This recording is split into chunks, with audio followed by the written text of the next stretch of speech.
Good evening, everyone. It's now 6:30, and I call to order the regular meeting of the Victoria City Council. Please join us in the Pledge of Allegiance. I pledge allegiance to the flag of the United States of America and to the republic for which it stands, one nation, under God, indivisible, with liberty and justice for all.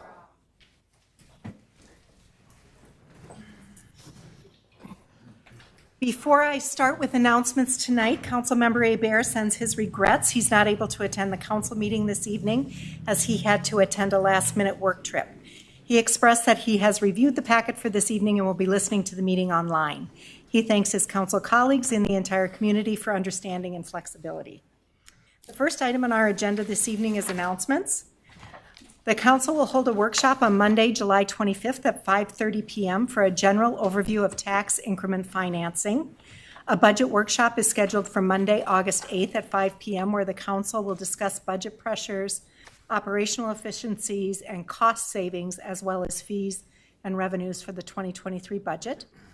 All meetings of the City Council are open to the public and held in the council chambers at City Hall unless otherwise noted. And we encourage anyone who wants to attend our council meetings or workshops in person to contact our Deputy City Clerk in advance. In other announcements, the Classic Car Shows are back and running every other Wednesday evening through September 28th. The next Classic Car Show will be this Wednesday, July 13th from 5 to 8 p.m. Join us on Thursday afternoons from 3 to 6 at the Yankee Brewery lower parking lot from now through September 22nd at the Victoria Farmers Market for produce and other locally produced foods and sweets. And one final announcement, Night to Unite, formerly known as National Night Out, is Tuesday, August 2nd from 6 to 8 p.m. This annual event is a highlight for many and is a great way to meet and mingle with your neighbors in an effort to build strong, safe, united neighborhoods. There are no proclamations this evening, so our next order of business is to adopt the final agenda. Council, can I get a motion to adopt the final agenda? Motion to adopt the final agenda.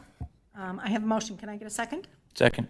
We have a motion and a second. All in favor signify by saying aye. Aye. Any opposed? Motion carries. We'll move on to the next item, which is open forum. Open forum is the opportunity for anyone to address the council on an item that is not on the agenda and not an application form that will be coming to the council at a future date. Before I open the floor for public comment, I want to add some clarification regarding the agenda this evening. We did have a couple of questions pop up today on when public comment would be taken on the Monarch development that we're going to be reviewing later. The Monarch's concept plan is on our regular agenda this evening, so I want to clarify that nothing has been approved. In fact, we are actually months from making any decisions. To that end, what will be presented this evening is a development concept only. They are not required as part of the development process, but something we do here in Victoria to provide ample opportunity for the public to learn about possible development and have opportunities to provide input before decisions are made. So to ensure that all our development proposals go through the same process and all members of the community have the opportunity to comment, we will not be hearing public comment on the Monarch development this evening. So if you're joining us to learn about that, you are in the right place. That item is the second item on our agenda on our regular agenda for this evening. So if you have specific questions for the developer, please feel free to connect with them and their team as they've been working hard to gather community feedback. Additionally, council always welcomes your phone calls and emails with feedback and questions. Now, I'm going to open the floor for open forum. This is an opportunity for anyone to address the council on an item that is not in the agenda and is not an application form that will be coming to the council at a future date. Is there anyone in the audience wishing to address the council this evening? Seeing no one, we'll now move on to the next item on our agenda, which is our consent agenda. Items on the consent agenda are routine, administrative, and don't require deliberation, or are housekeeping items that are required by law.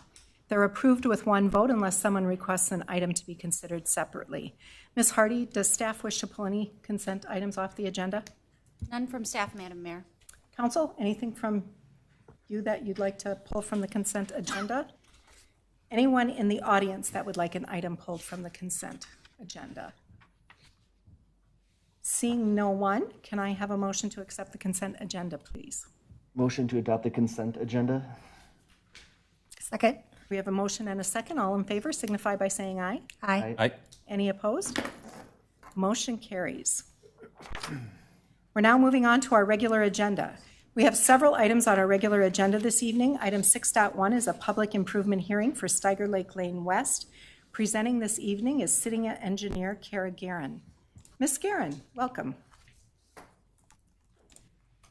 Hey, I did it. Good evening, Mayor, members of the City Council. Sometimes it's just exciting when technology works. Let's see if it keeps working. How do I move?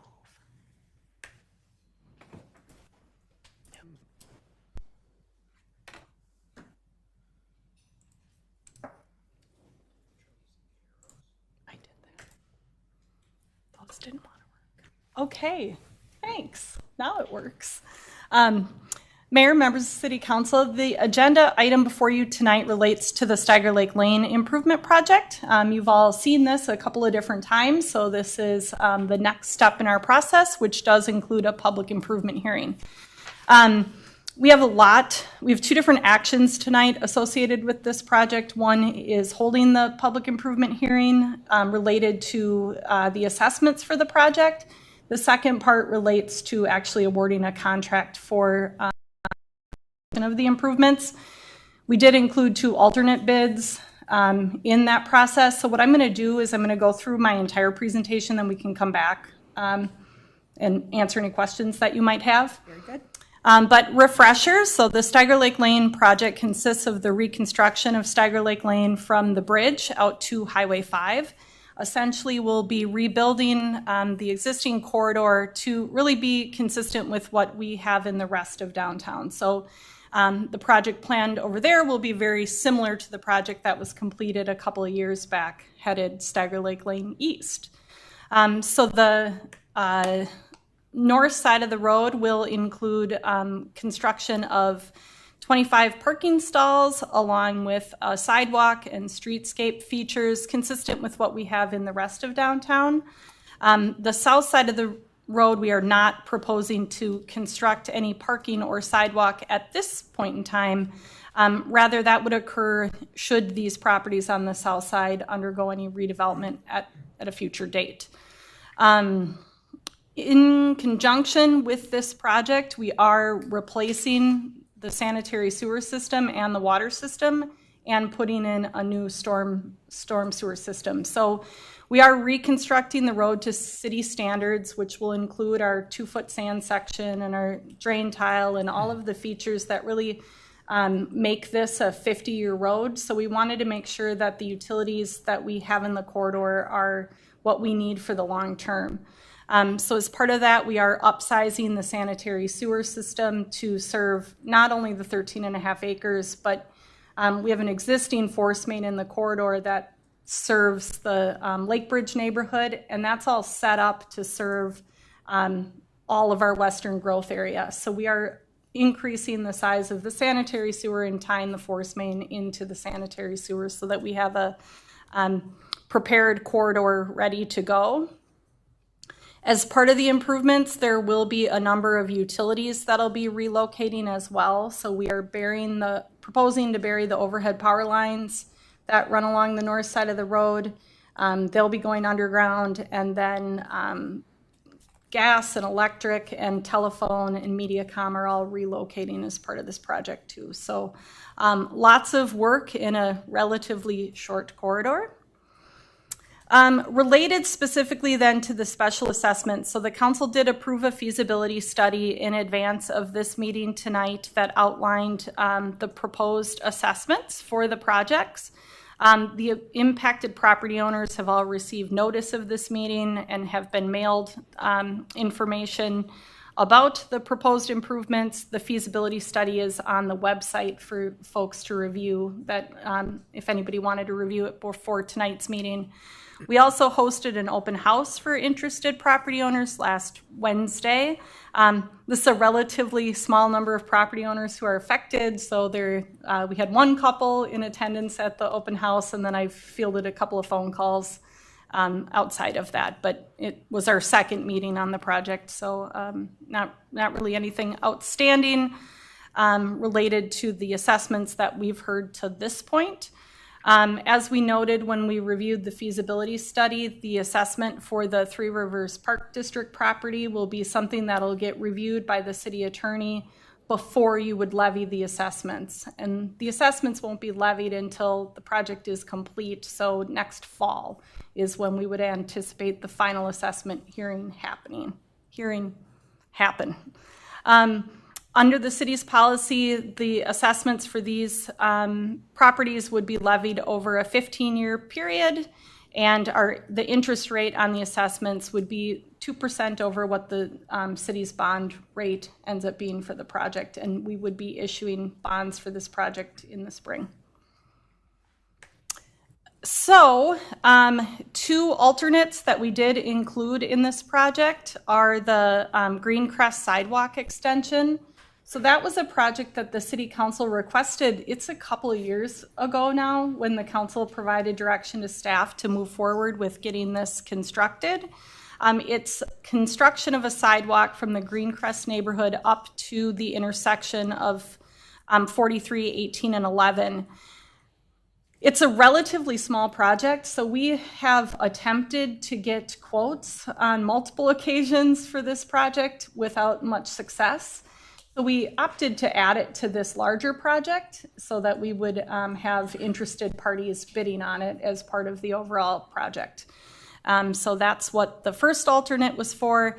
And then the second alternate, similarly, the council directed us to include construction of the Bavaria Trail, but just the segment from Alley Lane up to 82nd Street. So this was a portion of the Bavaria Trail project that the council had considered previously, but this section doesn't require any easements from any landowners. So we decided to include it for the same reason in this other project to see, what kind of bids we could get when we're completing it in conjunction with other improvements. So bids were opened for the improvements on Thursday. So because of the timing of that, it wasn't included in your packet. So we're walking through that information here about the bid results tonight. We received bids from 3 different contractors, with Kuski Construction Company providing the lowest bid for the combination of the base bid, and then if the 2 alternates were awarded under any scenario, they would be providing the low bidder.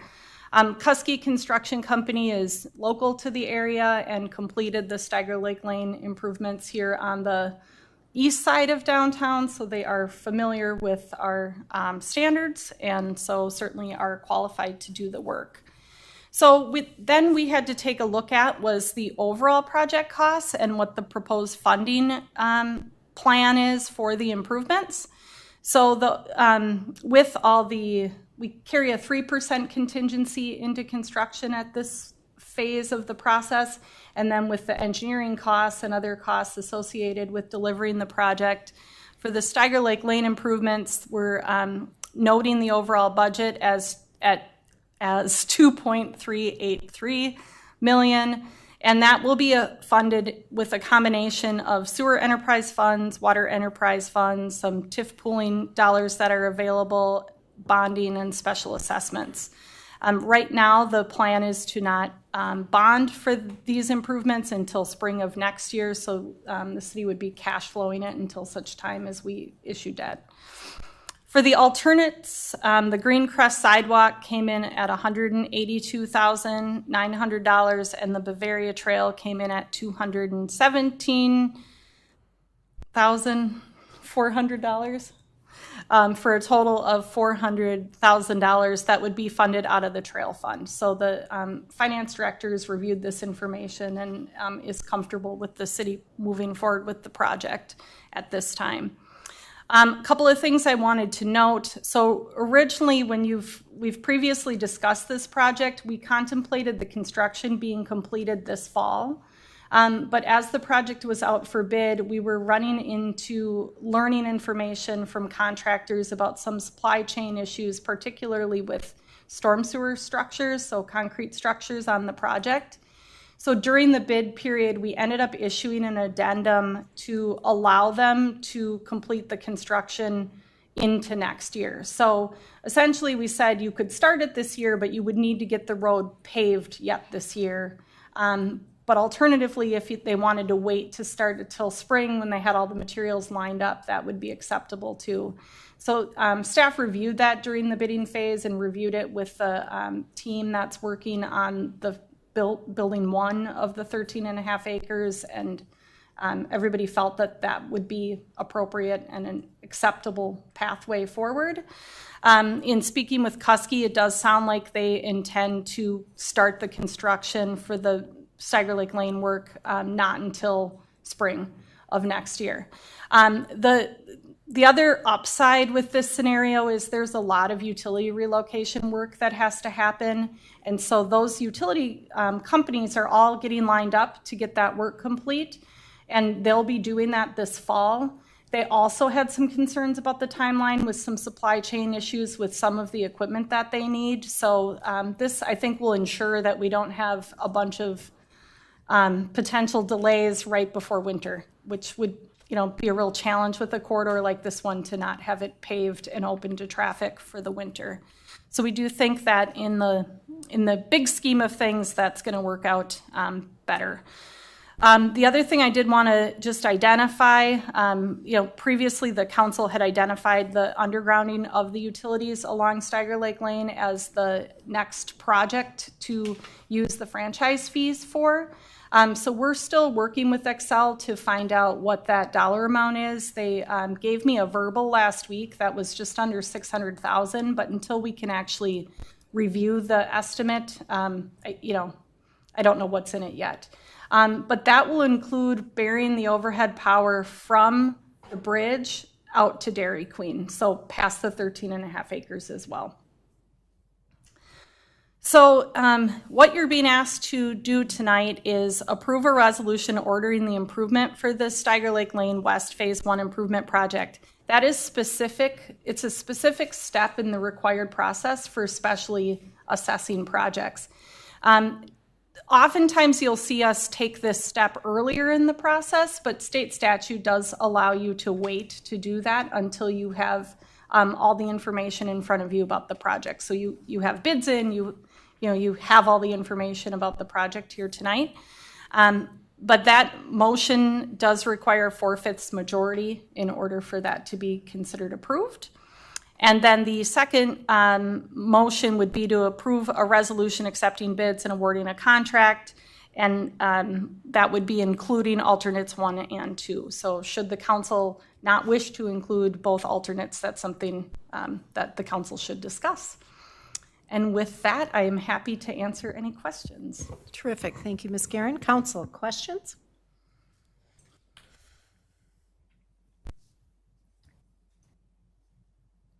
No questions. No, that was very clear and very thorough, Kara. I do have a question for you in regard to the awarding the bid and those two, the what did we call those? Alternates. Alternates 1 and 2. Those are part of one project. We cannot separate those, correct? The council could award any combination. You could award the base bid and just the Green Crest sidewalk, or the base bid and both alternates, or just the Bavaria Trail alternate. You could award any combination that you chose. Okay. Councilmember Black, please. So if we were to did they give us an alternate price if we didn't group them? Correct. So you could just not award the 2 alternates and just the Stieger Lake Lane project. No, what I'm saying is, let's say we did one of them and wanted to wait on the other. Would it be a different price? Correct. So you would award the contract in whatever combination you would want to move forward with tonight. If you, as an example, didn't include the Green Crest sidewalk, we would have to solicit bids for that project again. So it could cost more. Correct. Okay. Yeah, the Green Crest sidewalk is expensive at $182,000. We had $110,000 in the CIP, but we've tried to get quotes on it multiple times. Now we have bids on it. The 3 bids were very similar for the alternate. They were all, 158, 154, 170. that's the construction costs. The number you're seeing over here includes the construction engineering associated with staking it and inspecting it and a little bit of contingency. I just don't know that I don't know that you are going to see that project come in any lower. We've tried every possible way to try to have that cost less. So I think, absent a big change in the economy, so maybe if you waited this market out, maybe they would drop back down. But I know the residents are still anxious to see that move forward. So Right, it's a serious safety Can you put the Councilmember map Gunderson? up, please? Of where those projects were again, just so that I can. And the other one was on the west side of the road? for Bavaria, Yeah. yes, the west side.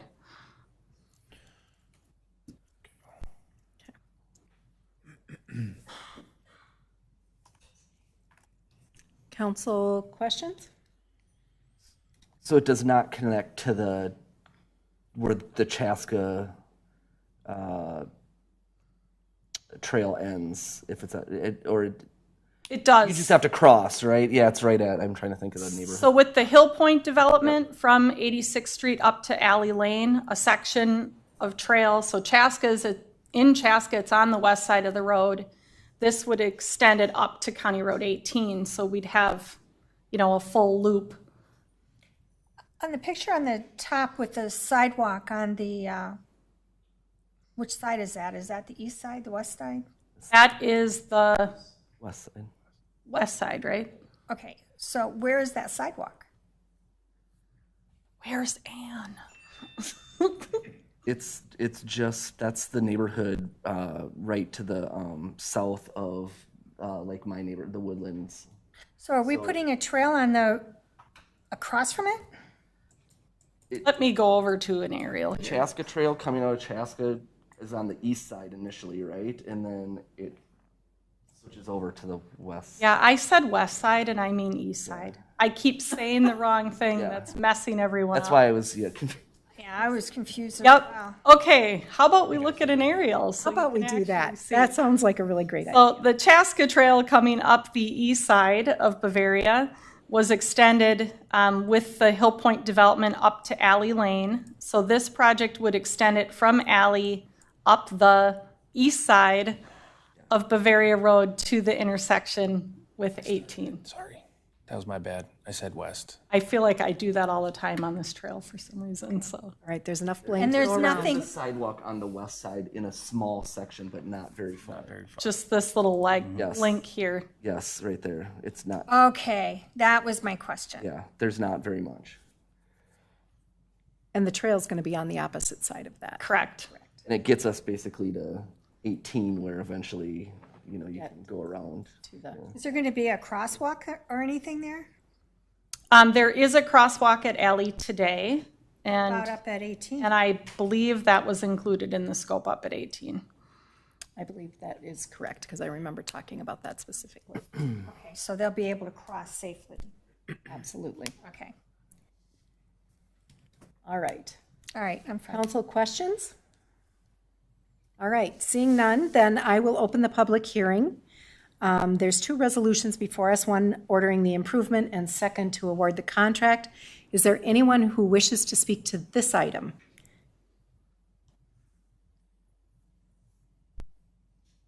Okay, I'm going to ask one more time, twice more. Another time, is anyone wishing to speak to this item? And a third time.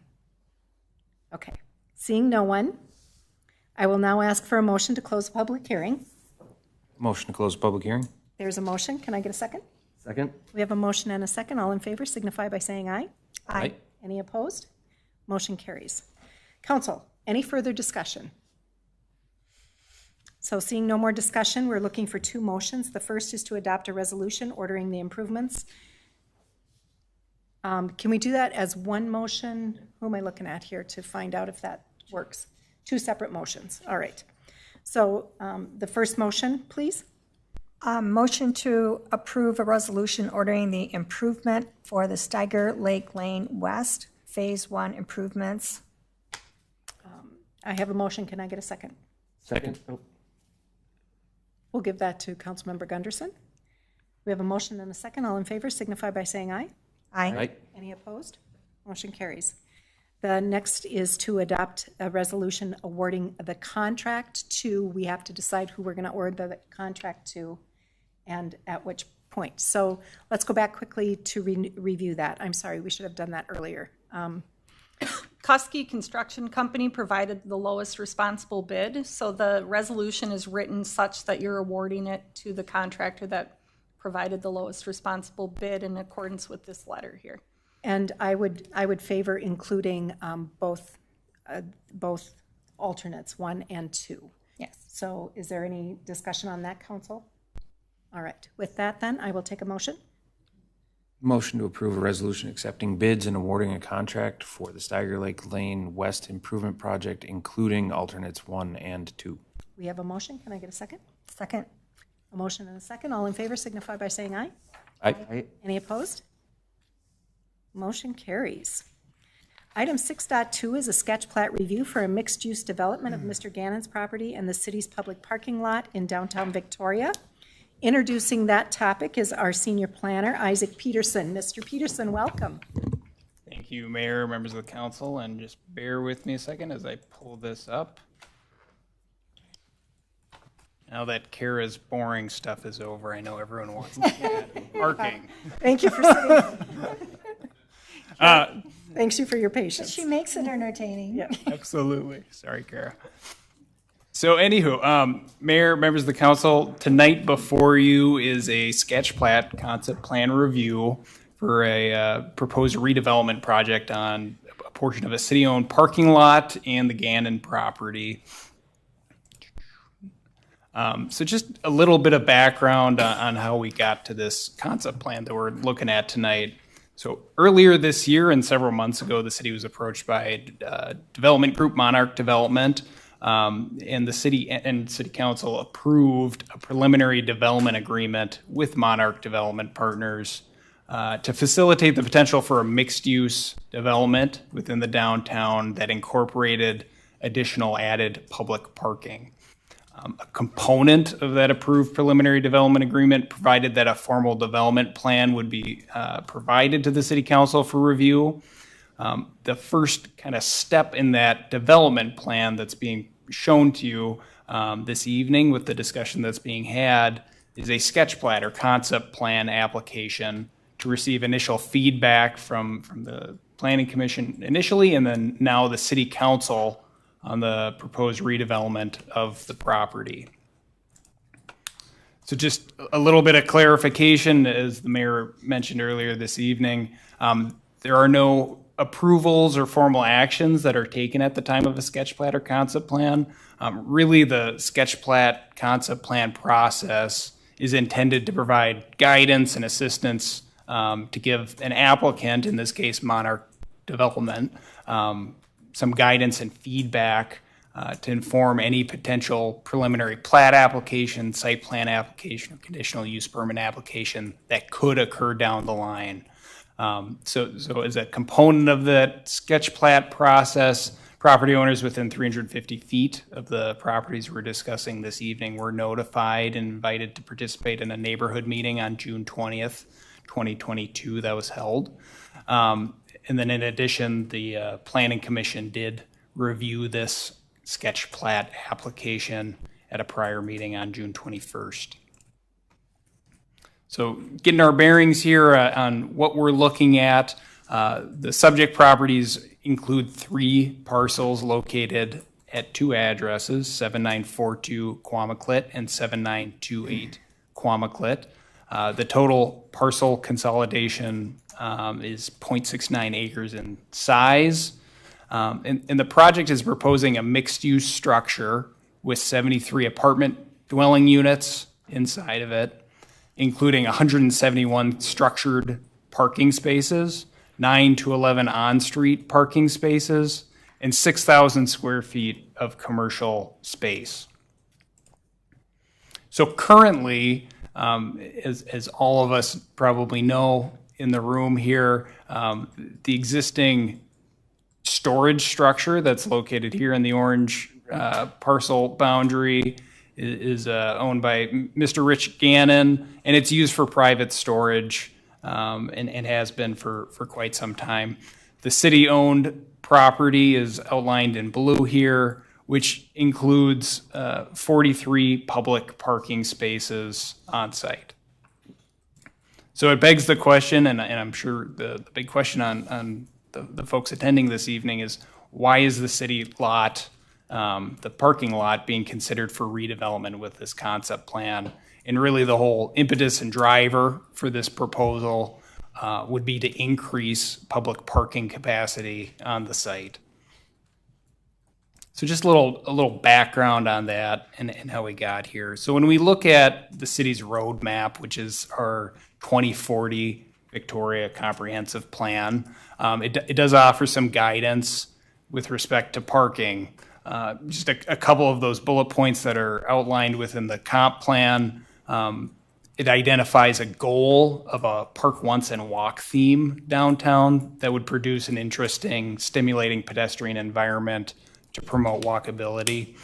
The comp plan acknowledges that adequate and convenient parking downtown is essential for the success of downtown Victoria, while also noting that the city must weigh in the cost implications of constructing additional surface parking spaces and or a parking ramp, which can be quite costly. The comp plan also recommends that if the city council determines that additional parking is necessary or needed, it should be completed as part of a redevelopment in order to use potential funding mechanisms like tax increment financing to help offset the cost of construction. So leading into that comp plan, a lot of the guidance that was provided and outlined within the city's comprehensive plan is really a direct result of the 2019 downtown Victoria parking study that was done. And I don't want anyone in the room's eyes to glaze over when we talk parking studies, because I know it's been a common theme over the year, but just to kind of do a high-level review of that, in 2018, the city contracted with HKGI, planning and engineering firm, to conduct a downtown parking study. That parking study was really guided by a task force of elected officials, residents, and business owners.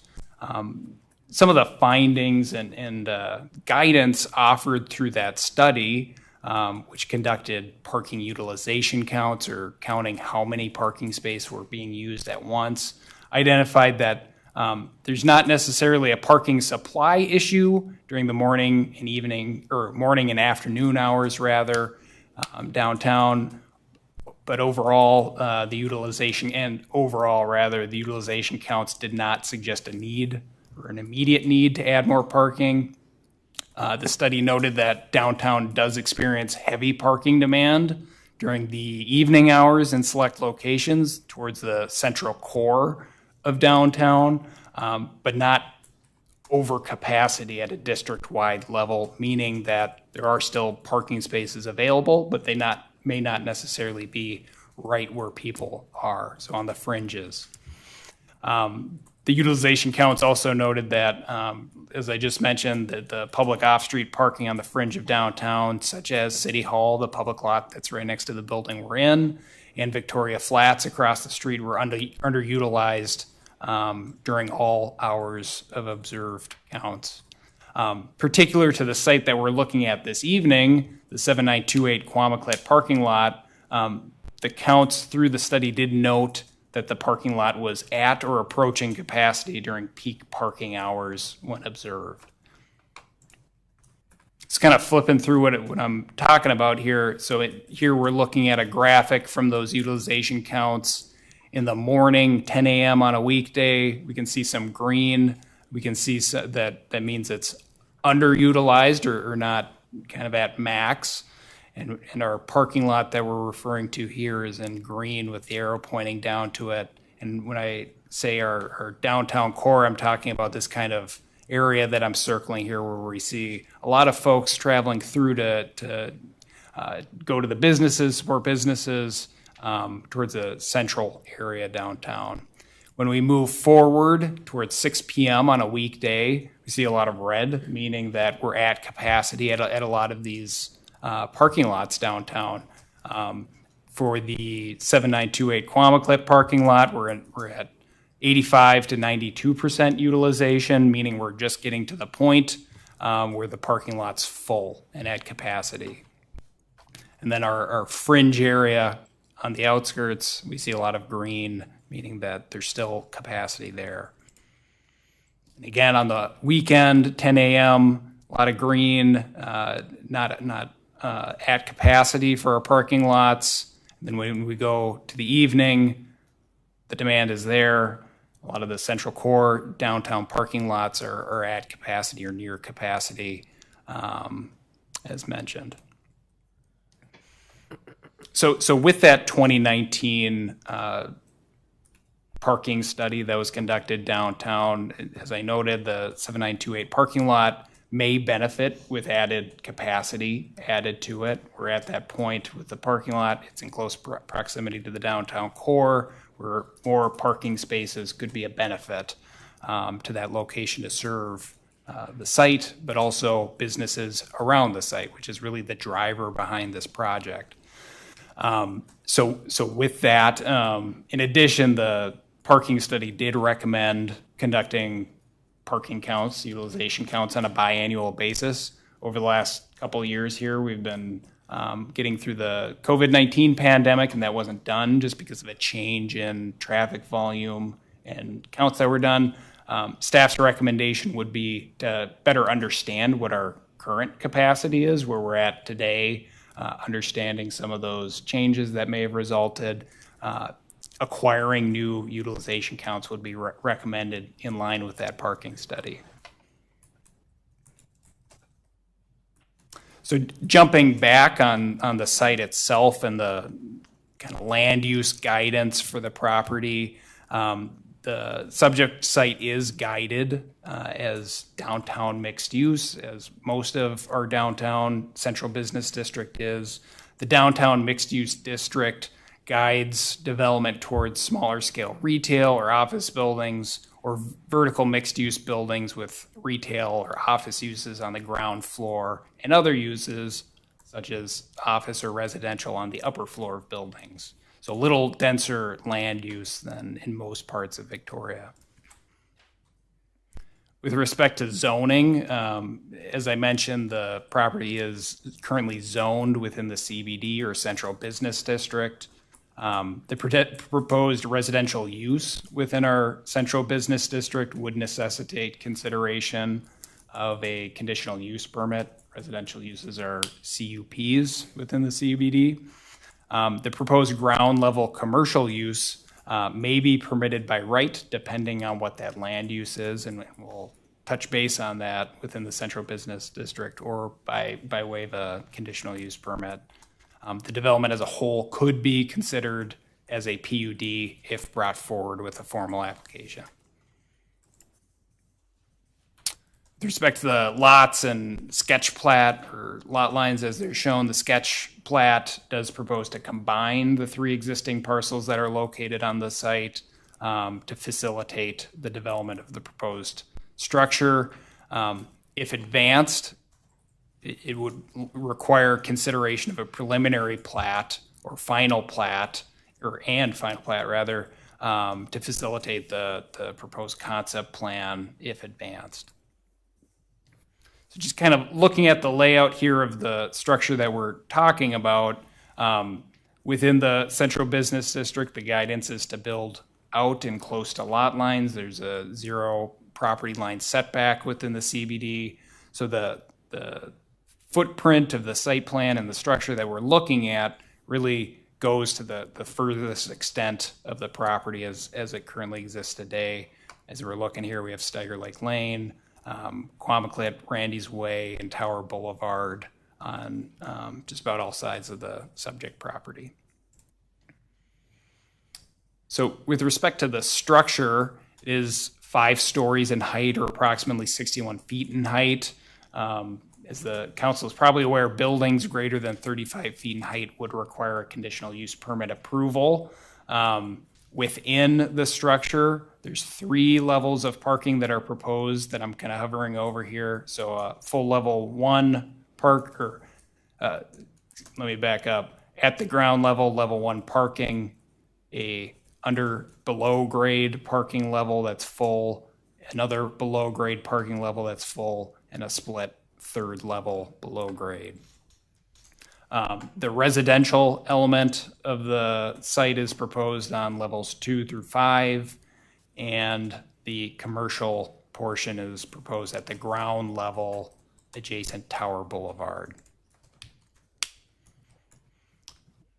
As mentioned, that 6,000 square feet of infill space is located along Tower Boulevard.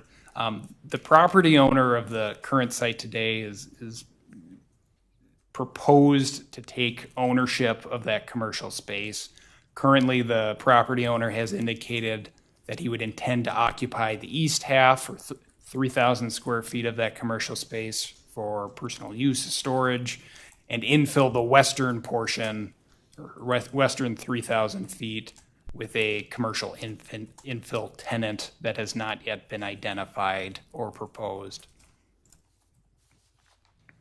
Just side note with staff's observation, so the proposed structure is roughly the same height as the Victoria Flats apartment. Victoria Flats comes in at about 63 feet. This is right in line with that. And then in addition, consideration and discussion, identification of the long-term and short-term uses of that 6,000 square feet of commercial space is recommended. I'm sure there will be some discussion about it this evening, but identifying what that space is in the short term and long term is needed. And we'd recommend discussing the proposed use of it with the developer, Monarch Development, that's here with us this evening. So on the residential element of the proposal, there are 73 apartment units proposed that consist predominantly of studio and one-bedroom units. This is a cutout of one of the floors. So there's 57 studio or one-bedroom units that are proposed. The studio units are on the smaller end, like most studio units are. And then 16 two-bedroom units comprising a total of 89 bedrooms within the apartment. With respect to the kind of exterior elevations, concept plan of the building that's proposed, the building itself and the applicants worked very closely with city staff on a weekly basis to develop this concept. There's a lot of cues and notes from existing buildings and structures that are already downtown.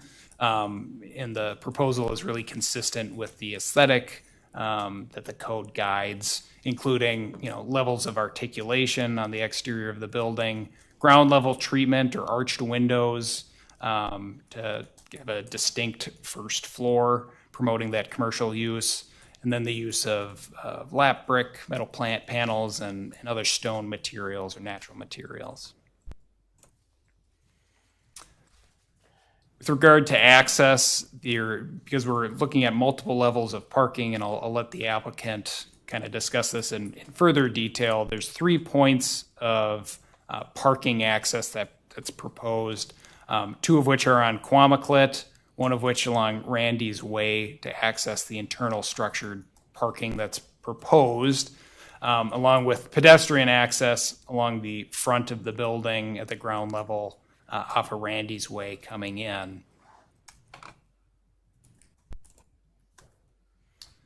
Regarding parking, which is really the big talker here, on the site there's 171 structured parking stalls proposed and 9 to 11 surface parking stalls located along Quamaclet. From the time of staff's posting of the staff report, the applicant did indicate, based on feedback that was provided, identifying 4 visitor parking stalls, which is included within this calculus. So the applicant is proposing to dedicate 89 parking spaces to be dedicated as public parking spaces through the redevelopment of the project, which would increase the public parking capacity on site by 46 spaces. Again, there's 43 parking spaces on the current site as it sits today. Based on that, the concept plan proposal proposes that one space per bedroom would be proposed to serve the residential units located on site. So there's 89 bedrooms again, plus 4 visitor parking spaces. That 1 per bedroom count is generally consistent with the approved Victoria Flats parking requirement that was done a few years ago now. And then the commercial space proposes to utilize shared parking provided on site. The land use, however, is not identified. And again, discussion of what that land use could be and what that parking demand would be through the code is recommended to evaluate the potential impact of that commercial space on proposed public parking. And again, on the residential element in Victoria Flats as an example, Victoria Flats was an 81-unit apartment building with 101 bedrooms. At the time of the development approval, 1 parking space per bedroom plus 6 visitor parking spaces were required and fulfilled through the development process, which was approximately 102 resident parking spaces or 1.26 spaces per unit, as well as 37 on-site public parking spaces co-located on-site with the building. Again, based on that 2019 parking study and staff's observations with receiving limited complaints on overnight parking and enforcement on the Victoria Flats site, it appears to be underutilized, and that 1 per bedroom count appears to work. Again, understanding the current utilization of the Victoria Flats property and other properties downtown would be recommended to get a full picture. So with regard to the public parking spaces, and I kind of want to reiterate this, the public parking spaces shown are proposed to be dedicated to the city through the development process, to be under the ownership of the city or through an established easement agreement to take ownership of the public parking spaces. To facilitate that, the city would have to consider a parking management plan and develop a parking management plan with the developer and public feedback to ensure that there's adequate management, maintenance, and that the proposed public spaces would work at the end of the day. In addition, and we're talking about land uses, the residential element, the commercial space portion of the parking, a parking demand study, which is typically required through the development process, would be required here in this case to evaluate the capacity of the parking needs based on the land use, what it would generate for that residential and commercial space to ensure that it all lines up. The applicant has proposed within the commercial infill space to identify a tenant that would not require significant evening and weekend parking demand where we see those current peaks. So that's an option for the city council to discuss and consider and kind of guide what that could look like if desired. So again, there was a neighborhood meeting. In addition, there was a letter supplied to the city for your consideration and review that was included within the staff background report. There is concern regarding the residential and commercial space and the parking demand of that space. I think the underlying concern is we want to ensure that more parking is generated through any potential use of the property to serve neighboring businesses and others to ensure that we're not causing a bigger problem that we started with. The feedback that staff's received has been generally favorable towards the building design and aesthetic. In addition, ensuring that pedestrian access, ease of use of the public parking, it is structured parking, which is different than what we currently have in the city of Victoria. Does have an ease of access so that it's easy to use and for visitors and customers to visit. And then I guess throw in just the additional element that we've received recently, which is concern over the proposed phasing of construction. I would say that we're not there yet. Again, this is a concept plan. So there hasn't been a construction phasing plan adopted yet. I certainly invite the development team forward to speak to that. But we're at a phase here, if considered, where all that feedback could be brought forward and kind of developed into a plan that's manageable. With that, staff again is supportive of the project and the concept plan that's being presented to you this evening. There are a number of unknowns, of course, as with any concept plan. Staff's recommendation, if the council were to consider advancing this project, would be to continue community engagement with residents, business owners, adjacent property owners, and community stakeholders regarding the proposed project. Require the submittal by the applicant of a detailed financial analysis of the proposed project and any request for subsidy. The development of a parking management plan for the proposed private and public shared parking that's proposed through the concept plan. The submittal of a parking demand study for the proposed building and land uses. The identification and continued coordination of the long-term, short-term use of the proposed commercial infill space that's proposed on the site, and the coordination of acquiring updated parking utilization counts, which the city should undertake, just to have a full, clear picture of current parking demand and needs downtown as they stand today. With that, we do have Monarch Development and DJR Architecture here at this evening that worked on the concept plan with the city, and they'd be more than happy to kind of present how they came up with the concept plan to the council. Perfect. Thank you, Mr. Peterson. So I think at this point in time, why don't we get some comment from the council? And Mr. Runk and Mr. DeVolis are here in council chambers this evening. And so I'm sure there's going to be opportunities for you to address those.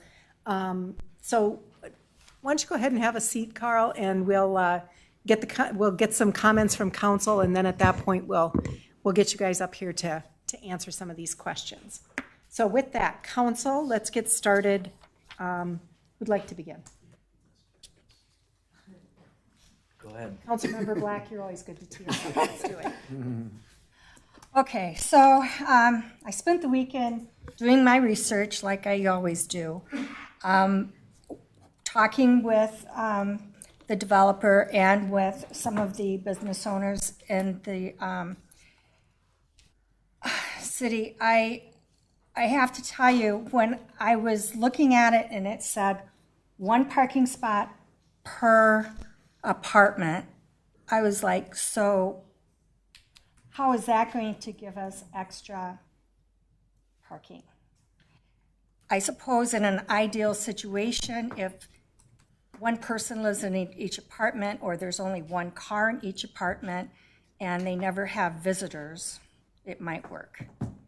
I went and looked at neighboring cities, Waconia, Chaska, Chanhassen, and our code says 2 per apartment, and this is asking for 1 per apartment. Chaska has 2 per unit, and that would equal 146 parking for the residents. If you take away the 43 that we have from the 182, we end up with 7 less than we started with. And the state statute for a showroom, which is what Mr. Gannon would have, would be 1 per 1,000. And a service that's not specified would be 3 per 1,000. So that would be a minimum of 12 additional. I looked at Chanhassen. They have efficiency and 1 bedrooms at 1.5 parking spaces per, and 2 bedrooms need 2 parking places. That comes up to 118. And then if they have more than 20, there must be one visitor parking for each 4 dwellings. So that's going to cut it down to where we actually make about 3 extra parking spots. Then I looked at, well, that's Chanhassen. Waconia was 1.6 spaces per 1 bedroom, 1.8 spaces per 2 bedrooms. That comes to 163, which would give us 19, and that's not including taking away for the commercial.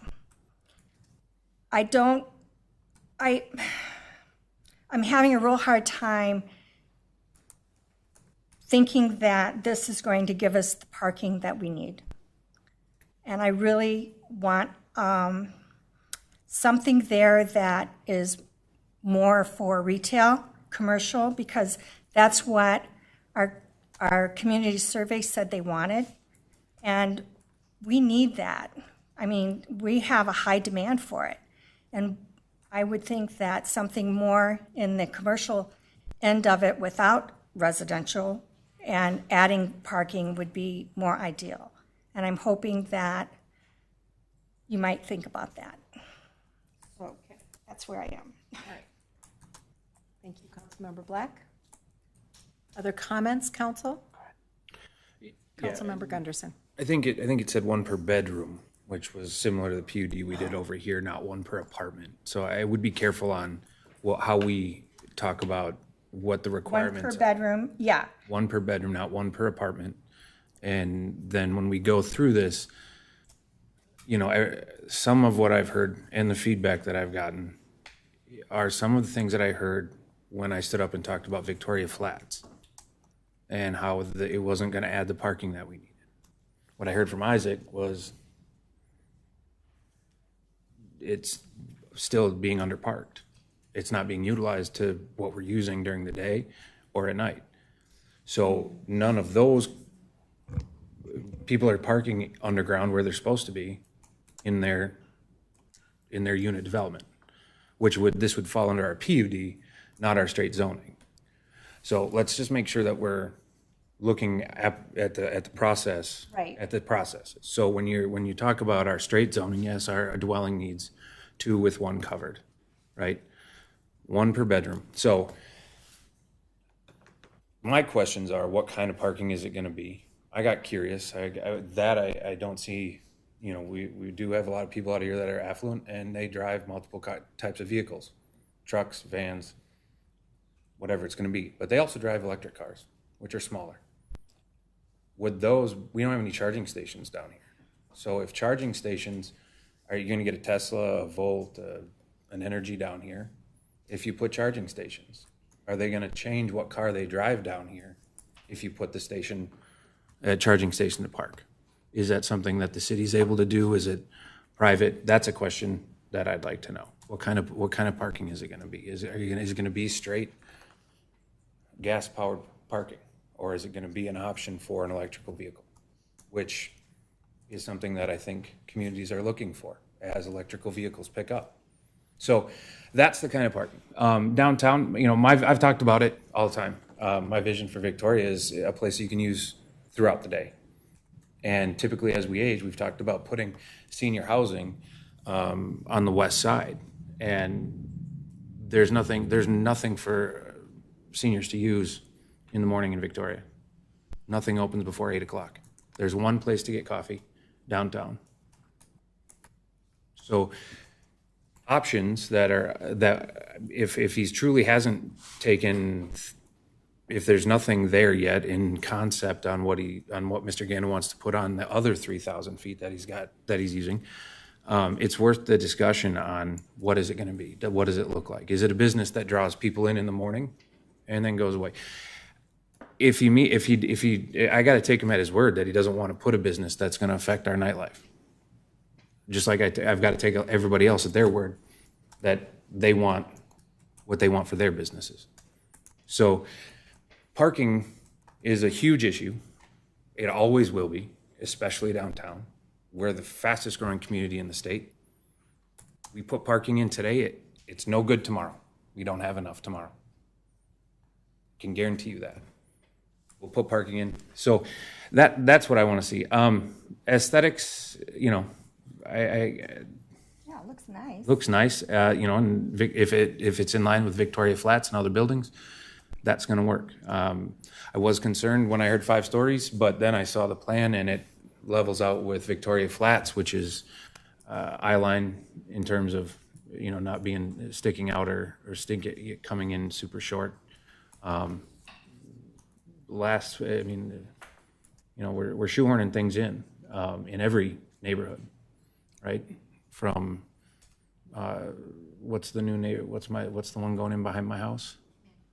Madeline Trail. Yeah. So we're shoehorning them in everywhere because people want to be out here, and people want to sell their land and develop their land and do the things that a private business brings in. So. Okay, Councilmember Black. Victoria Flats is offering 1.2. He's offering 1 per. No, Victoria Flats was 1.26 and he's offering 1.22. 1.22. Yeah, If he can add 1, he gets to 1.26. you can add 3. 3. I did that math. Okay, 3. All right. Councilmember Roberts. Yeah, I mean, I'll echo what everyone said, right? That the aesthetically, you know, it looks very nice. I think it would fit in well downtown. Parking is the thing, right? So I guess just a couple points. I guess kind of piggybacking off of what Derek said, you know, I guess I'm having, right, everyone loses track of time with COVID and stuff. So can you remind me, Mayor and Judy, so were you involved with the Victoria Flats? Was that No, before that you was guys? when the lawsuit. Okay, because I want to understand a little bit, like the thinking, right? Because that's what the comparison is, right? Like we're comparing, they're saying you've done it here, right? So we've set precedent. The numbers are very close, right? What did we say, 1.26 versus 1.22? Yeah, well. So, you know, and that was a very highly used parking lot, right? Like, I mean, it was always full on the weekends. 16 spots. Yep. And now, right, like Derek said, it's underutilized. So we aren't losing. So I would like to make that point. Second, you know, we hear about, you know, 1 spot per bedroom, right? Bedroom, yes, per bed, yes, bedroom. You know, and people say, well, what about, you know, visitors? What about, you know, people coming in? And that's absolutely true. But that's taking into account that every single person there has a visitor at the exact same time, right? Like how often does that, right? It's someone comes in for a few hours here or there, right? And we know during the day we don't have a problem down here, right? It's the nights and it's the weekends, the weekend nights specifically, right? So, right, most visitors I would guess would be during the day, maybe some at night, but that's not. So to Your me, guests come during the day? what? Your guests come during the day? On a weekend? Absolutely, Okay. right? My guests will come during the day, not partying at night. Like everyone's different, but I'm just saying, not everyone comes at the same time. If they're coming down to go to all the places down Dinner. here, right? But that's different because that's people coming here, not visiting. We're talking about visitors, not people coming to use the restaurants. To me, that's different. People aren't be coming at the exact same time. So now, don't get me wrong. It's going to be tight, right? Like Derek said, we're never ever going to, right? Like There's no good answer. yeah, right? Like there's going to be issues with parking, right? I'm just saying we can't, as Derek said, you can't just like pigeonhole us into saying, well, they have to, right? Because we've seen, right? It's with the flats. We have parking there, right? At the almost exact same, right? 1.26 to 1.22, right? And we're not using all of our parking there. So that's first point on that. I do have a few questions on I am very concerned, though, what happens during construction. And so I think part of our parking management plan, we need to think about, I know we have a parking fund, right? I don't know if the developer would be willing to put in right? Like, can we do something where, we don't want our businesses that are currently down here to suffer. So, could there be some sort of, I don't know, valet park, like I'm just spitballing, right? Like it doesn't have to be that, but something, so people are willing to come down here, say, hey, I can stop at Winchester and Rye or wherever, right? And drop off their car and not have to park a long ways away because their typical parking spot is not, there anymore because we're under construction. So I would like us to look at, what we can do to help the businesses with, if this goes forward, right, what we can do during that period of construction. My understanding is that there would be some sort of an agreement that, if commercial, right, like what's there now might not, if someone sells it to someone else, right? Like a restaurant couldn't just go in there, right? Something, to Derek's point again, like you have to take their word. But in the agreement, the joint agreement between the parties, there'd be some things said that a restaurant can't go in there, right? To affect parking during, right? Because again, we're talking about nighttime parking mainly, and a restaurant is what's going to affect that. I do have a question for city. So the parking structure as designed now, right? So because it's on a hill, right? We'd have, I'm assuming the two level, right? It'd be covered at one point, but the very top would not be covered. There's no concerns about maintenance, right? Plowing, like clearing. I know this is preliminary, but The main from floor. that standpoint. Yeah, Councilmember Roberts, Mayor, members of the council, there's a lot of elements to a parking management plan that would have to be vetted, and some of that is, to what level is the city wanting to engage in some of the maintenance aspects of the building, enforcement of overnight parkers, if that's an issue, and what that looks like. I think what I would suggest to the development team here, if they have any experience working on similar joint agreements, provide some insight to the council just on some other past actions. I would say, though, for any proposed parking management plan, the city council would have to review that and evaluate that to ensure that it aligns with the city's actual maintenance ability and what that looks like on a long term, both cost-wise and practically for maintaining a structure like that. And would that be Member Gunderson. what that in any project that comes through at this particular location would have to go through that part of that process, right? Yeah, Councilmember Gunderson, Mayor, members of the council, that's accurate. Parking does have a cost associated with it, whether it's surface parking or structured parking. As a for instance, I believe the city of Wayzata did a 390 stall structured parking lot that's cited in the downtown parking study, and the cost was about $50,000 to $60,000 per year for a parking ramp. So there's a sliding scale To operate. to operate, correct. So it can fluctuate greatly, and I think those elements would really need to be understood well to provide a strong recommendation on where to go with it. Can you also, my understanding is that, right, because we all know construction is not good for business either, right? So none of the three streets, my understanding is, would be completely shut down. Like, I think, is that correct? Councilmember Roberts, Mayor, members of the council, there hasn't been I think any intent would be to avoid full closures of multiple streets at any point, as it is with most construction projects, because it can be super inconvenient, and obviously the impact needs to be as least as possible. I believe that there was actually a kind of initial stab at a construction staging plan that I could pull up. If DJR wanted to kind of talk through that with the council on what that could look like. Certainly. I think we'd like to do that. Mr. DeVolis or Mr. Runk, which one of you would like to talk through that a little bit? Come on up. Amanda? Amanda, welcome. Come on up to the podium.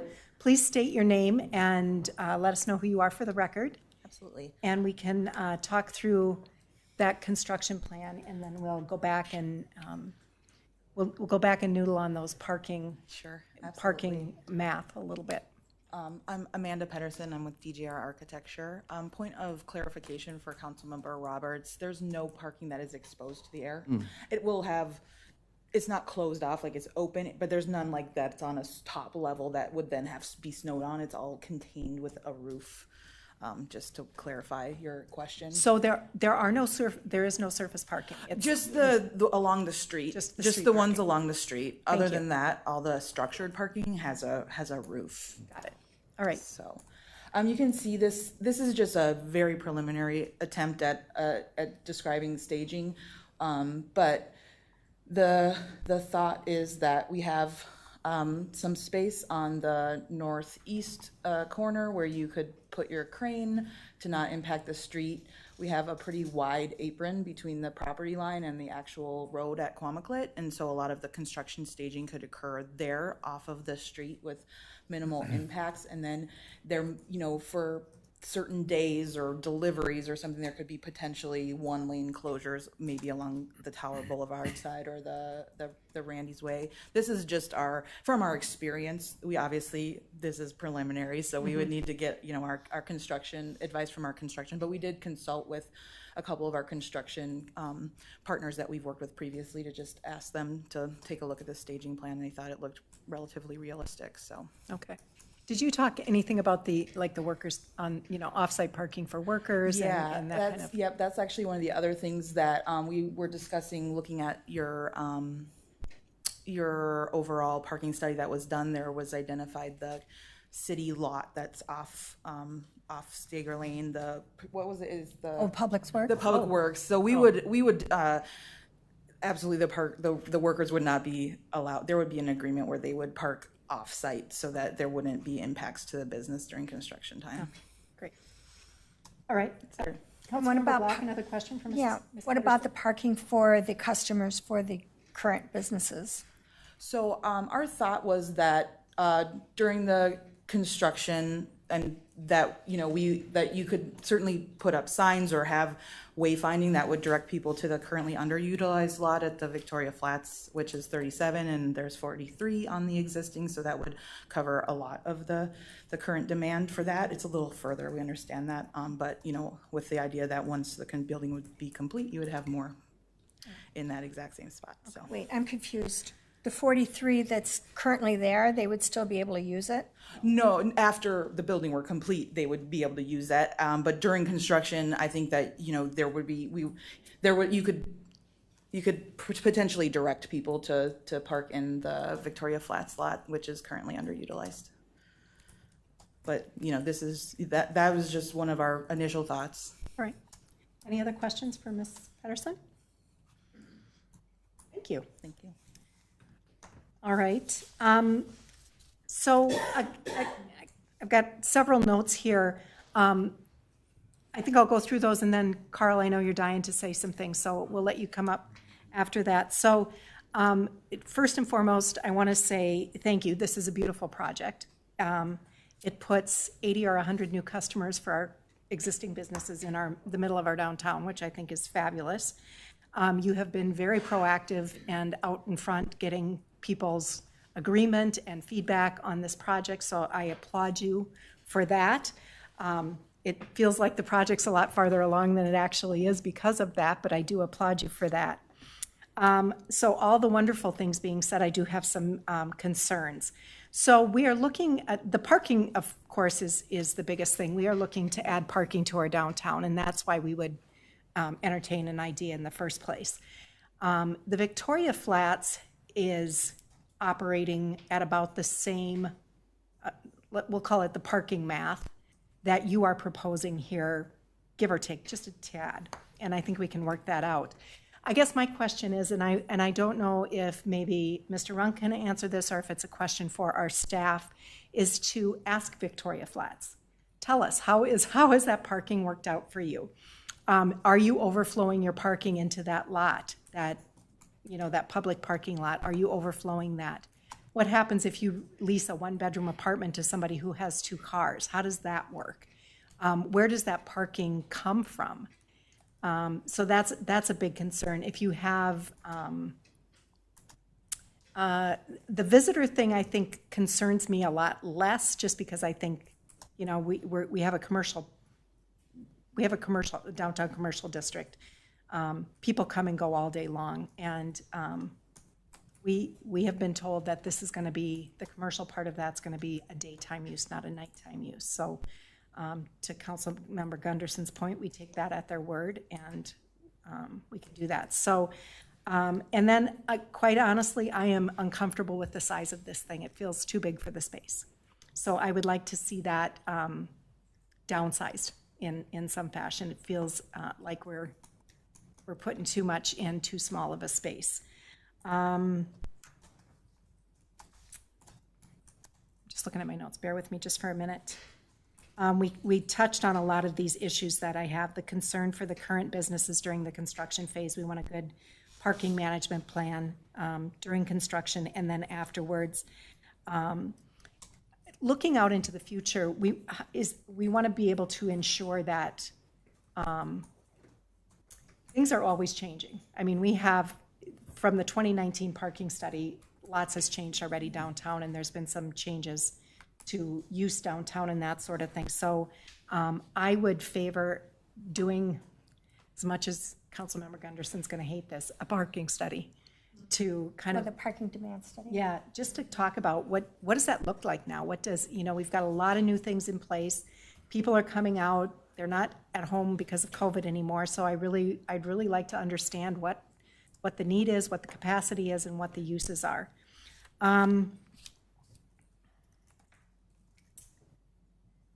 We don't know at this time kind of the impact of what's going to be happening at the Victoria House. We know that it's been sold. We're assuming it's going to be a same or similar use. That's also going to put some demand on our parking, so we want to understand some of that. I think that's probably enough for now. So, Mr. Runk. Yeah. Come on forward and let's talk a little bit about that. Sure, Mayor, members of the council. I'm a resident of Cheval nearby, and I've been here 10 years with my family. So I've been a patron of downtown Victoria, and I've also been an apartment and condo developer for 15 years. And I see that the success of Victoria Flats is really the anchoring or driving reason that I'm here and we're here as a team, because of the demand and success that building has had. And how it was crafted in a walkable location like this that continues to evolve. I wanted to be part of that, and also part of the solution for more parking. We're estimating a $20 million private investment here between the apartments that are being proposed and Rich Gannon's space that helps create this value through tax increments financing, which was contemplated in the preliminary development agreement. So we feel this is a proposal in front of you that unlocks more public parking. And we have a case study right here in Victoria Flats at 1 per bedroom that was effective with the type of residents that it's drawing and the market needs that's serving there. I would be curious if the staff would be willing to talk to Victoria Flats directly. I have not myself directly about exactly, is there an impact with the overflow? It sounds like staff has not heard reports of overflowing parking needs. But we want to know as well for reasons that we're serving the market. We're designing a product for the market. We want to make sure there's enough parking for tenants who are signing on, because we believe our profile of tenant will be very similar, if not the same as Victoria Flats, with what we're crafting on the next block. Specific questions. EV chargers, you brought up that there's certainly a market demand for that. It's increasing, maybe not today in Victoria as much, but it is happening elsewhere in the Twin Cities, and we would look to add that. And working with the city, you brought up the Wayzata parking ramp does have several EV chargers. We would look at working with the city and how much is appropriate. Is there capacity for more? Same for the apartments as well. There's increasingly a demand for apartment residents to have that, but it's not 30% yet. It's like a small fraction, and over time it'll grow, I think. Something that we'd like to also talk about or just briefly mention is the proposed design of the parking ramp and the stall sizes. And do you mind going to that slide? There's a standard in Victoria on the lot today. There's a picture up there. It's 8.5 feet wide parking stalls by 19 feet. We're proposing in our parking ramp, or the parking ramp that's been proposed, similar size stalls are exactly the same, 8.5 feet wide by 19 feet long to accommodate, pickups, SUVs, cars that fit that dimension. We labeled one row of stalls as compact, and just wanted to clarify what that means. In this case, it's not compact for smart cars or Toyota Priuses. This is 8.5 feet wide by 18 feet long. So this is not exactly what we think of as compact. And so we just wanted to clarify that regarding what's been proposed in the design as it is. And that this is a physical constraint with the property lines. Designing a parking structure to maximize parking here is how we got to that. And at this point, it's preliminary. We've not finished designing the proposed parking. Structural engineers need to spend a lot more time on this with us to fully evaluate how to design a parking structure here. Those are my main comments. Is there any specific questions that beyond what was addressed here? Councilmember Black, please. One of the local cities, when I saw what the parking lots, the parking size should be, was 9 by 20. Is that, I'd ask the staff or someone to speak about what's the city of Victoria's standard on parking. Is there a standard? We believe it's 8.5 wide by 19 feet. Mr. Peterson, any? Mayor, members of the council, I believe that the city standard is 8.5 by 19. I don't know, candidly, off the top of my head, though. And I don't think it's been verified as it relates to this particular development, but we could certainly evaluate that. Yeah. Well, study would find that out. Yeah.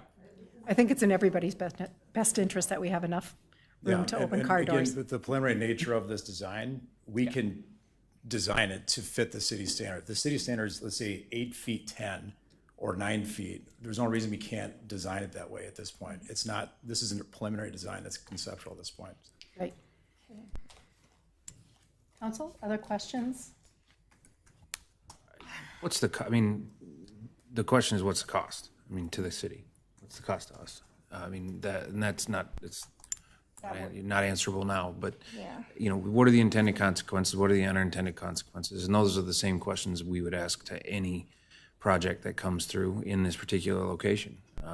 In the last few days, I've had conversations with a bunch of different people for and against the project, and it's been centered around parking, but it's also the true cost. What's the direction of Victoria going to be in 25 years? Things like that. And so those are the things we got to answer. And I'm not opposed to studies. I'm opposed to studies to find out that we have a problem. We know we have a problem. A study to find out what the consequences and the unintended consequences are, I think, will prove very valuable for us. So getting that done is probably the most important thing to find out, because if we can't find something that fits, we're going to be arguing about this piece of land for ever. Yeah. And that's just not going to, that gets to the but-for test. Why now? But for anything else that hasn't come forward, that doesn't work, that costs us more money, what are we going to do here? And so, it's concept. It's a beautiful concept on the computer screen, and there's more work that needs to be done. So, yeah. I did have another question. Yeah, Councilmember Black.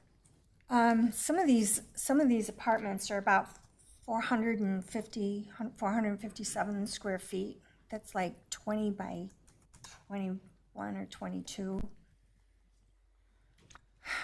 Once the housing market levels out, how much of a demand do you think you're going to have for a size apartment like that? On apartment demand, we've seen new apartments, thousands have been built around the Twin Cities in the last 10 years, as you've seen. There's a lot that have been built at small sizes, 450 square feet, 400 square feet, 500 square feet, 1,000 square feet. We think with there's a lot of job growth that continues in the Twin Cities. Even with the slowdown in the economy, we have an economy that produces a lot of jobs, which produces more residents. Interest rates rising recently have priced more people out of home ownership and into apartment rentals. The chunk rents we're proposing will be in line with Victoria Flats, which are between $1,400 a month for the smallest units at the flats, $1,400 a month approximately at Victoria Flats, up to $2,800 a month for a 2-bedroom. Sorry, go ahead. And then how much for renting the parking spot? The market rate is what we would set our proposed project to for parking. And that's somewhere in the suburbs. It depends where you are. Again, between about $100 to $125 a month. The actual cost to build a structured parking ramp is very expensive. And it's different than a surface parking lot when you have an apartment building.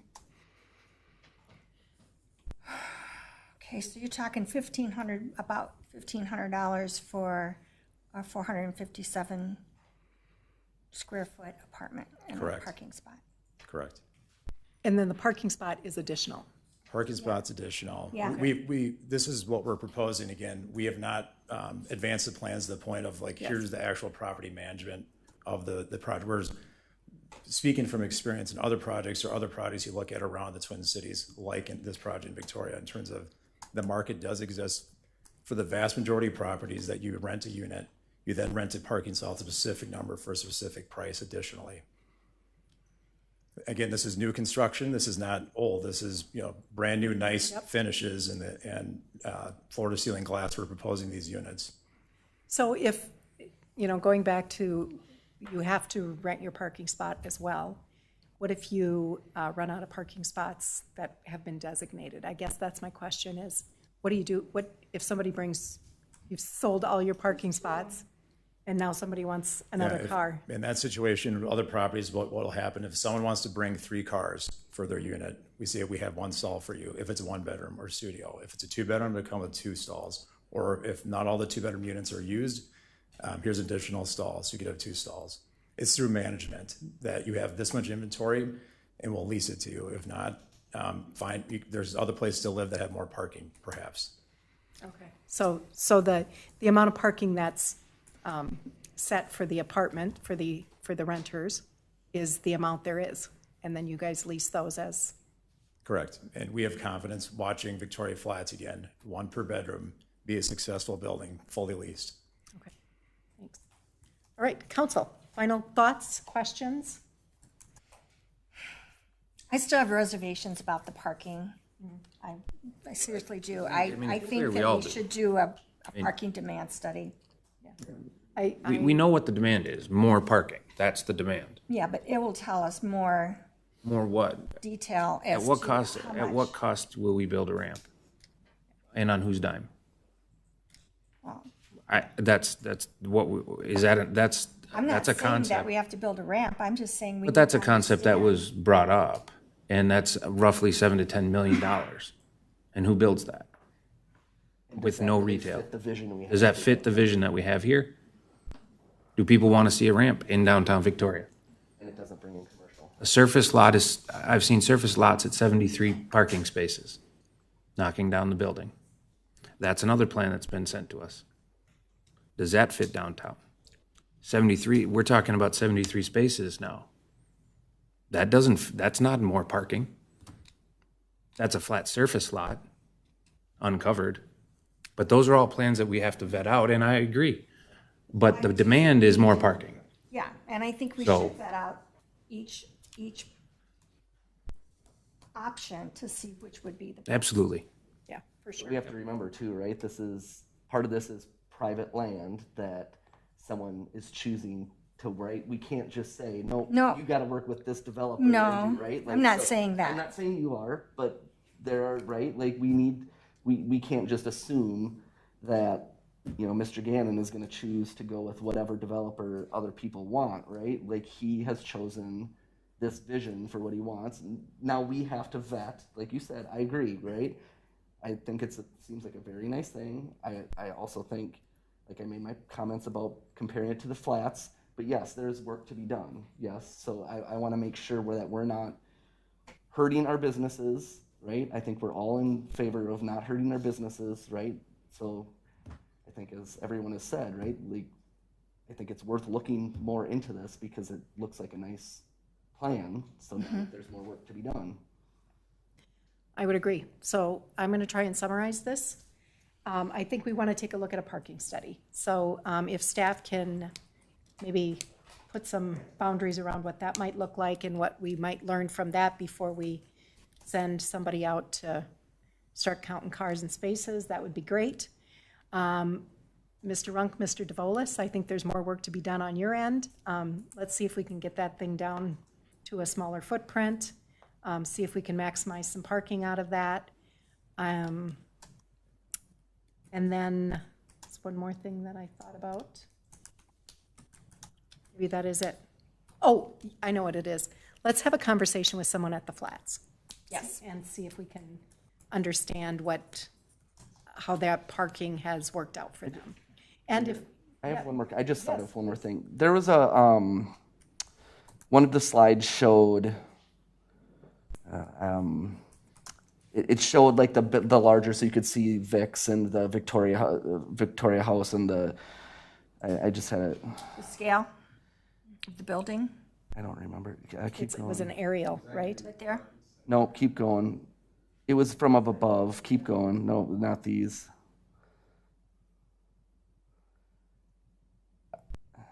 I was just curious, I guess.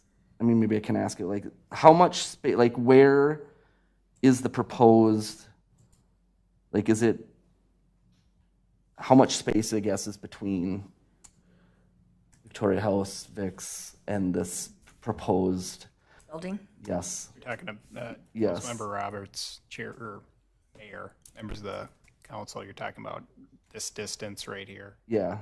Okay. I mean, I know this is preliminary, so we might not have it right, like, but I'm just curious, is it right up to the line, like the, There's breathing room back there. We're at least 10 foot away from our property line, which is then their building is set back from their property line. I don't know the exact number off the top of my head. sure, no, that's fine. 20 feet. Is that where they keep the trash cans? They actually keep it on the city. It's on the side, isn't it? Yeah. I was just curious if there's anything more that could be, in unused space. Yeah. But you can sort of see it right there. So where's the third parcel? You say 3 parcels. Great question, Councilmember Black, mayor, members of the council. There's actually we zoom through here. When I say 3 parcels, there's the kind of city lot proper. There's actually a little kind of L-shaped parcel that's right here, and then the Gannon property on the south. So it butts right up to his property, his building? Correct. Yep. All right. That's it. All right, last chance, friends. Any Okay. more discussion? Oh, send us your Oh, emails. Ms. Hardy, please. Thank you, Mayor, members of the council. I just want to summarize to make sure I'm clear. Yes. On what I believe their majority or consensus was. So for action, just to summarize, one of the things that I didn't hear, I heard earlier, but not in the summary, was city staff to verify the city standard for parking. So that length Yes. and width. Yes, please. So we will bring that information back to you. And then as the project continues to move forward, parking management plan, so exploring that, construction staging plan, including how to lessen the impact to businesses and patrons to downtown, the parking study, what's changed, how parking is utilized, what's the need, capacity, use, and staff to put boundaries on what that parking study would entail. Having staff connect with the Flats, asking about their parking management plan and practice, and then having the developer explore a smaller footprint to the building. I think that's it. Council, in agreement on that? Perfect. All right. So seeing no more discussion, of course, this was informational only to introduce the concept. We'll now move on to reports and emerging issues. Attorney Vos, you are up first. Any reports? Mayor and Council, just very briefly, the now worst kept secret was a really well-kept secret for a while, but the legislature has passed a law to allow consumption of THC products at a relatively speaking low level. I say jokingly that was a secret. It wasn't a secret, of course, but it was not well known by, I think, some legislators, but also by city officials. I think the League of Cities and we city folks didn't see that coming or didn't know about that coming. And certainly we've seen from a lot of our city clients a high interest in learning whether there's a role for cities in licensing the sale of those products and potentially zoning the locations for the sales of those kind of products. And so I guess I just want to let you know that we're aware of that. We've been working with staff, Isaac and the rest of the staff. We've produced a memo about some alternatives that cities may want to think about.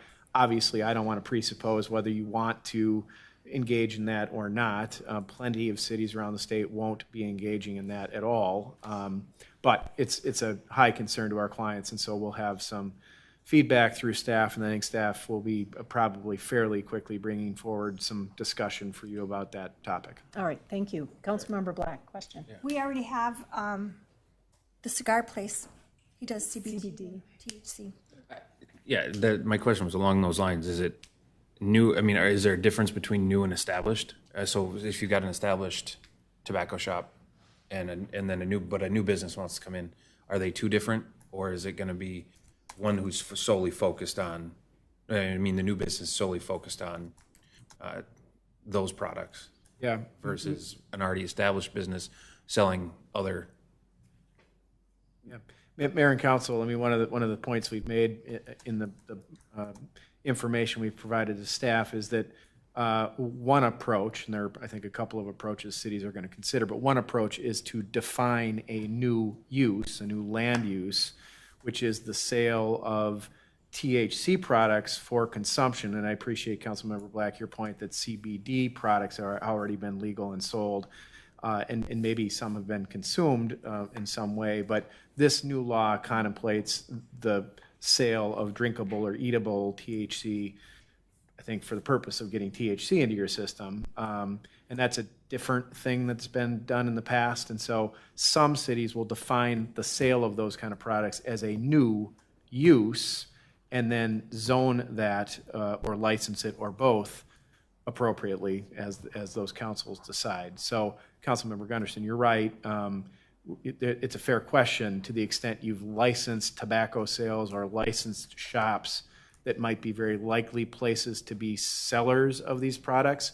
Is that a grandfathered use then, or do they have some rights? Those are good questions. I don't want to sit here and pretend like I know all the answers, but I think the short answer is that probably not. There aren't going to be grandfathered rights. If you wanted to go down the road of dealing with this issue and zoning it, you would establish a new use and deal with it sort of on a go-forward basis.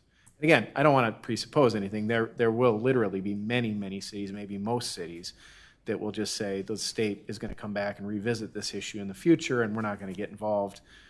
Totally legitimate policy decision that some cities will make. We just want to make sure that you have the ability to think about where you want to come down on that. Terrific. Thank you. Anything else, Mr. Vos? No, that's it, Mayor. Thanks. Ms. Hardy, anything from staff? None from staff, Madam Mayor. Council members? Anybody have anything? I'm good tonight. All right. You are good tonight. I talked a lot, when I talk a lot little- during council, I back up. Maybe this is Councilmember Gunderson. Maybe this is too soon, but maybe we'll build one, make it a muni, and it'll pay for our parking problem. Too soon, Counselor. Too soon. Soon. All right. Members of the council, there are no more items to come before the body this evening, so I will take a motion to adjourn, please. Motion to adjourn? Second. We have a motion and a second. All in favor signify by saying aye. Aye. Any opposed? Motion carries. We're adjourned.